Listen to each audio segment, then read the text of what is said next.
Investigators are still piecing together the details of this terrible fatal accident which occurred here just after 8 o'clock here right on Cole Avenue, right in front of the school here in the city of Jamestown. It involved a child who was struck by a school bus. Jamestown police called in investigative teams from the state police and Chautauqua County Sheriff's Office to help with details of this accident, which occurred around 8 a.m. at the intersection of Cole and White Hill Avenues. Some witnesses say the 4-year-old girl who was a student at the nearby Fletcher Elementary School ran in front of the bus from the Panama School District, which was actually dropping off another out-of-district student for instruction at the time. Police say that is still under investigation, but they say that indeed the bus did strike the child. Responding Jamestown officers did provide first aid, and the child was taken to UPMC WCA Hospital in Jamestown, where she later died from her injuries. A parent told us that she had concerns about traffic on Cole Avenue, where young children crossed to the school, and questioned whether another crossing guard should be hired and placed at the intersection with White Hill, where the accident occurred this morning. Every morning there's kids ages 3 to 9 that are just expected to walk here. Sometimes parents come with them, sometimes parents just send their kids to school, and every morning I see them. This is the first school year in a long time that we've had crossing guards for every elementary school. So for us, it's always been a struggle to get one for each of them. I think it is something that could be looked at, but again, we reassess that all the time. And we had the most crossing guards right now than we've ever had. Police say the school bus driver was questioned with toxicology tests. No results have been released so far. On your side in Jamestown, Ron Plants, Channel 2 News. God, this was a pastor whose impact stretched far beyond the walls of his church, and the people closest to him say the message he preached in life is now guiding them through his death. At Elm Christian Fellowship, this place of worship feels a little different today. But the people here say Bishop Troy Bronner left them with one final message to hold on to. Sunday, we had these amazing services, and part of it was on prayer. Some of your viewers may not get this, but Saturday night, as I was preparing for Sunday, I had this weeping, this wailing in my spirit. It was an expectation that God was going to perform miracles and do great things. And man, did we have a service. During worship, Bishop Matthew Brown got a text that Bishop Bronner's kidney had arrived and he was already in surgery. But let me just summarize it and say, our pastor got a kidney. Only to get home at around 5 o'clock, and my goddaughter, his daughter, says, "Uncle Matt, where are you?" And I said, I just walked in. And she said, "Are you sitting down?" I said, "Nia, no, don't tell me that, because we had a great day. Please don't say that." Bishop Brown is still trying to process it. I'm numb, I'm sad, I'm shocked. But then it's what he's been preaching the next day. For more than 25 years, Bishop Bronner has been a force in Buffalo, reaching people from every walk of life. As a worshiper, I can remember the 6 o'clock prayer that had such an impact on hundreds and probably thousands of lives throughout Western New York. Black, brown, red, yellow. Buffalo's better because of Bishop Troy Bronner. He lived and he leaves a legacy of good works, and he's changed systems. He has strengthened communities and families. His ministry touched all of Buffalo, from housing and civic projects to mentoring young ministers. And through it all, he preached a message that hits differently now. I think the best way to honor Troy's legacy is to learn how to live the next day after the trouble, the next day after the pain. Funeral and memorial details for Bishop Bronner are still being finalized. Church leaders are asking for prayers for his wife, his daughter, and the entire church family as they move through these next few days together. On your side in the studio, I'm Alexandra Rios-Malvia, Channel 2 News. The town of Tonawanda Police Department now posts crime stats on their Facebook page. For example, during the first week of November, the town saw 2 burglaries, 4 stolen cars, and 26 arrests. Town Supervisor Joe Eminger says in September there was 1 individual in his neighborhood who may have been responsible for an uptick in crime. I caught on my Ring camera an individual, walking up my driveway at 3:30 in the morning. My camera caught, and first thing I did was when I got up the next morning, I called the chief of police. Eminger says police believe this individual was connected to other burglaries happening in western New York and has allegedly since been arrested. It is troublesome. Police were going around the next morning, checking people, knocking on doors, ringing doorbells, checking Ring cameras. They came to my house, and what they did, they were doing great police work. Eminger says he believes bail reform prevents police from being able to reduce crime. He says the town voted against it. We passed a board resolution at the end of 2019 calling for a pause in the bail reform legislation. It still went through, but we spoke up about it. We knew it was going to be a problem, and it's still a problem to this day, and we're dealing with it. We've been telling you about lots of rapid changes in the healthcare field, and now this new business affiliation, as they term it, for these 2 health insurance plans who compete against much larger companies like Highmark Blue Cross, Blue Shield, and major national players like United Health and Aetna. Amherst-based Independent Health, with its 340,000 customers, now hooking up with Albany-based MVP Healthcare to have a combined projected $7 billion in revenue and about 1 million clients. Independent Health, with its red shirt commercials, high-quality ratings, has also suffered financially in recent years with some corporate suite changes. So now it's going to be a bigger player when negotiating with drug companies and healthcare providers, and even have more data cybersecurity, so perhaps long-term better options and administrative cost controls for customers, but also maybe a local trade-off. The increase in size helps to kind of really create a little more stability in the balance sheet. But I think from a long-term perspective, we are looking at the deal from what do we bring together for each other? How do we leverage each other's strengths to meet the evolving needs of the consumers? We ask any consumer, any purchaser of health insurance, would you rather deal with a local company or some national giant? They'll say, I'd rather deal with a local company that's concerned about, local issues and is responsive to my needs. Now, that's not saying that, an affiliation like this will make them a poor customer service entity. I don't have any reason to believe that. But I do think you lose the local focus. Government regulators must approve this affiliation between the companies. They don't say merger. As for the independent health workforce, which has been cut in recent years with financial issues, executives say they'll look for, quote, efficiencies, but also foresee growth opportunities down the road. More on that coming up at 7. On your side, Ron Plant's Channel 2 News. Darrell Boyd died earlier this year, just months before a trial he fought for to go after Erie County for wrongful conviction. This was the moment my uncle had been waiting for since the day he got locked up at 16. Lola Allen and Boyd's 83-year-old mother attended the trial in Rochester. It took a jury about an hour to return the $80 million verdict. Everything's working out now, and I just miss my son. Boyd and 4 others, known as the Buffalo Five, were charged with the murder of William Crawford in 1976. They didn't know him. The jurors believe Boyd's lawyers, who proved his constitutional rights were violated at his criminal trial.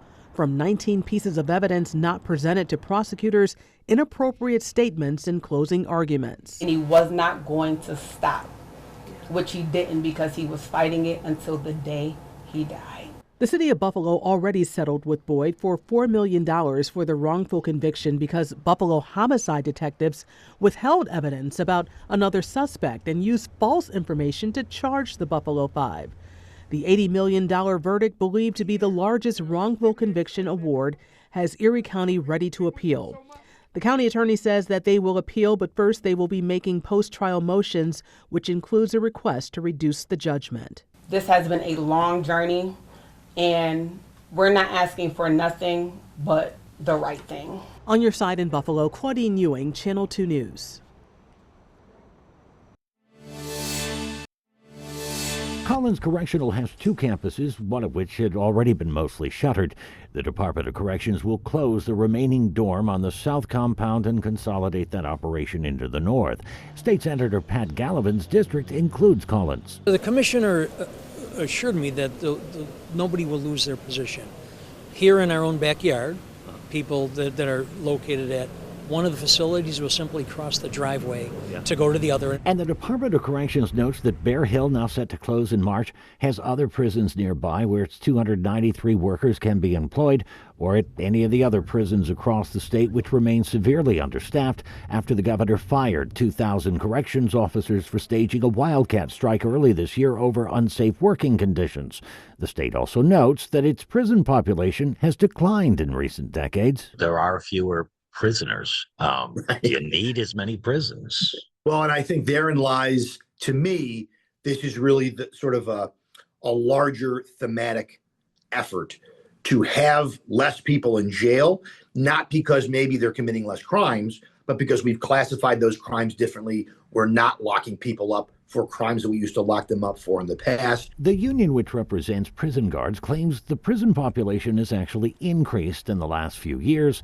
While conceding no one will lose their jobs, it still opposes these moves. Its president saying consolidating an already growing population into fewer prisons makes it harder to separate violent individuals from the general population, guarantees more assaults on staff and incarcerated people alike, and further fuels the cycle of violence and attrition. We have chronic understaffing.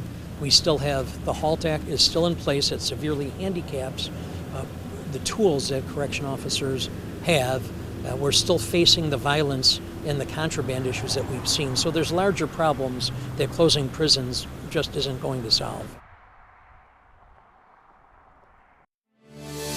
The Instagram post read in part, quote, "Business has been down. It's going to be a struggle to make it through this winter, and I suspect we aren't the only ones." Since posting a few weeks ago, the owners of Mint say the community has stepped up. I was a little nervous that when we posted that people would just kind of brush it off.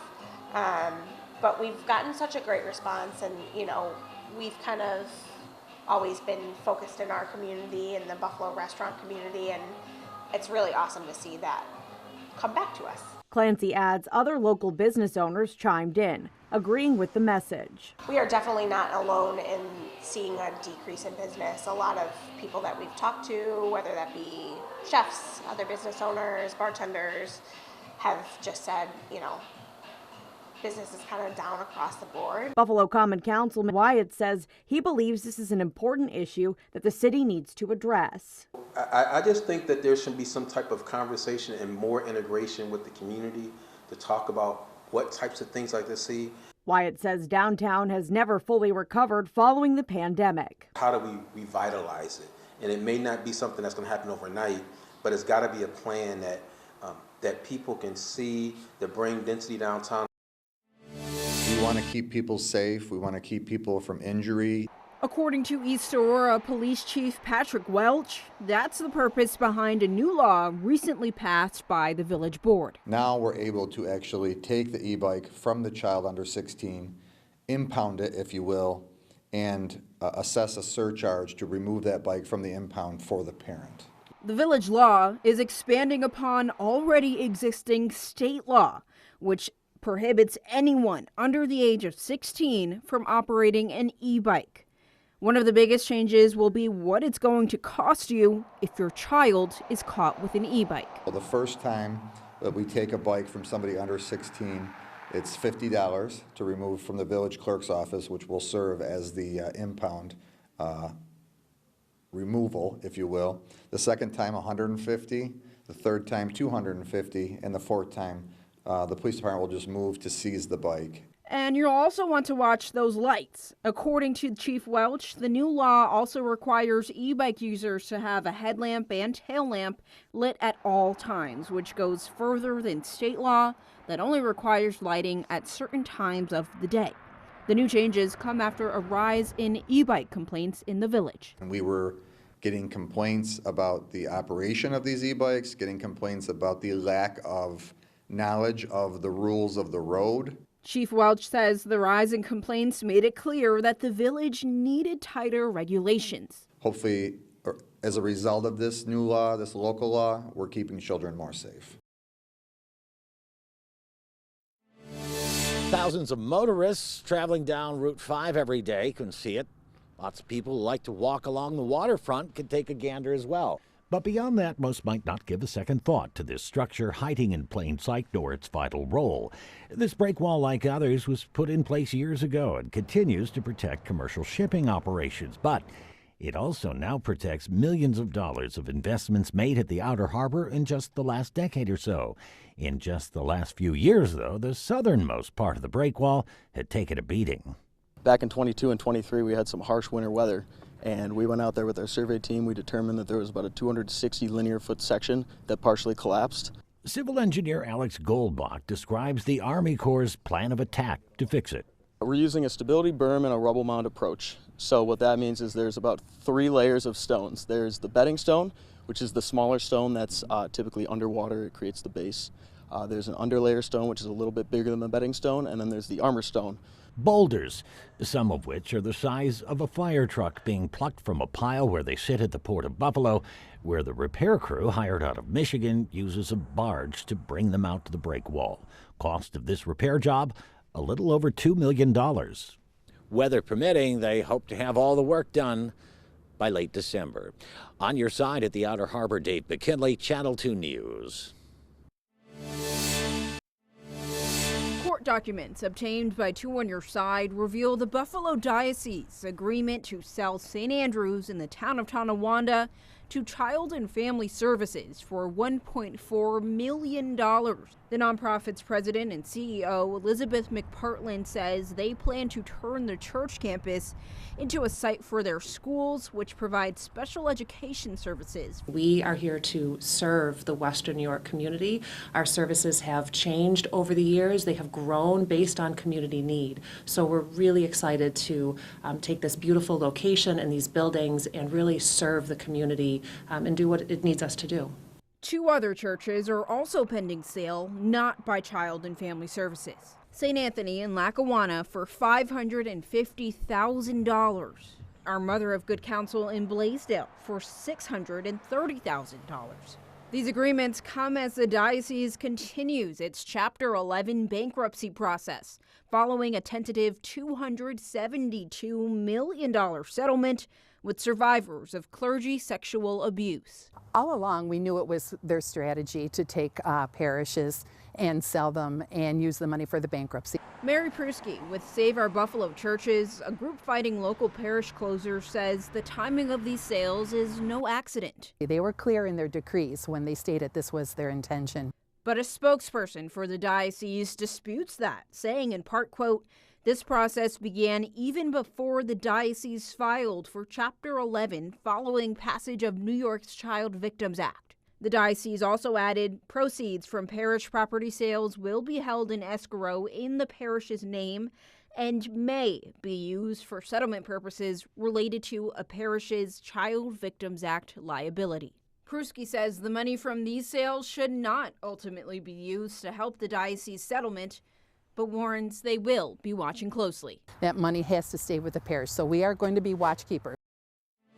Emotions were intense inside of that courtroom today as the families of Cassandra Watson and Marquita Mull finally heard the sentence they've been waiting years for. 62-year-old Richard Fox will serve 2 consecutive sentences of 20 years to life in prison, one for the murder of Cassandra Watson. Investigators say Fox killed her sometime between 2003 and 2004 in the city of Buffalo. The other sentence is for the murder of Marquita Mull, killed at a different location in Buffalo in June of 2021. Both of their bodies were found along a Chautauqua County trail in September of 2021.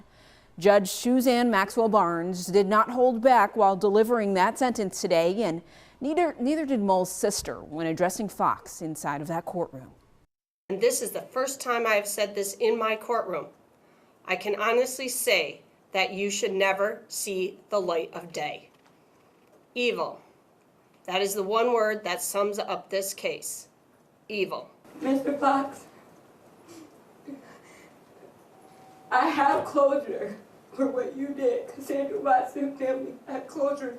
Those are two sisters that you put together, and they are together in heaven.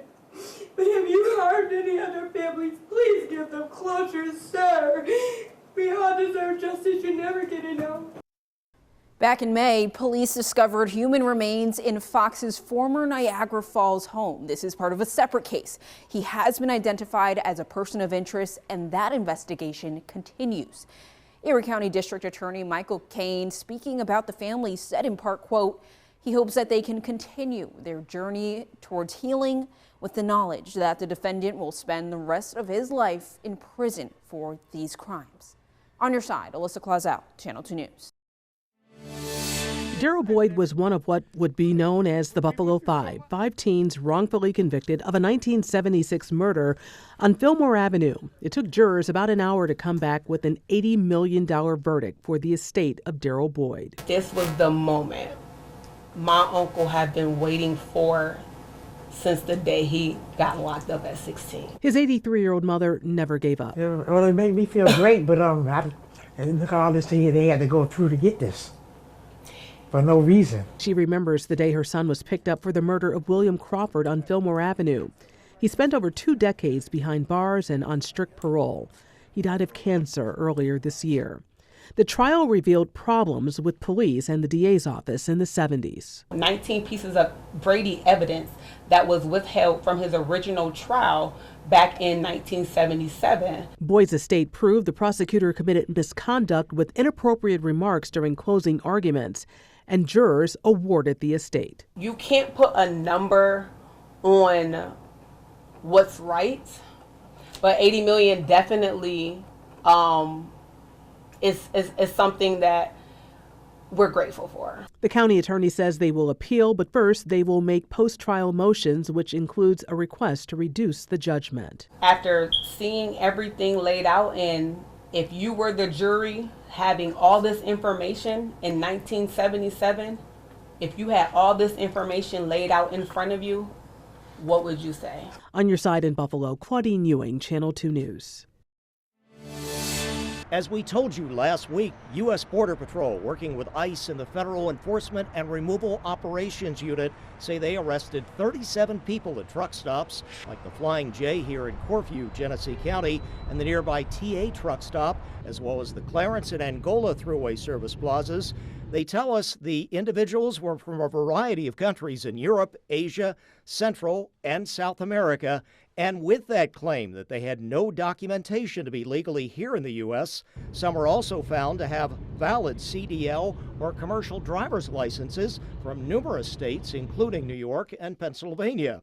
The arrest also focused on safety questions and even truck driver English language proficiency, with the states issuing those CDLs, as outlined back in August, following this Florida highway crash with 3 killed when a truck driver who allegedly entered illegally from Mexico was said to have made an illegal U-turn. The U.S. Transportation Secretary back then questioned policies of states like California, Washington, and New Mexico and called for tighter scrutiny of issuing the CDLs.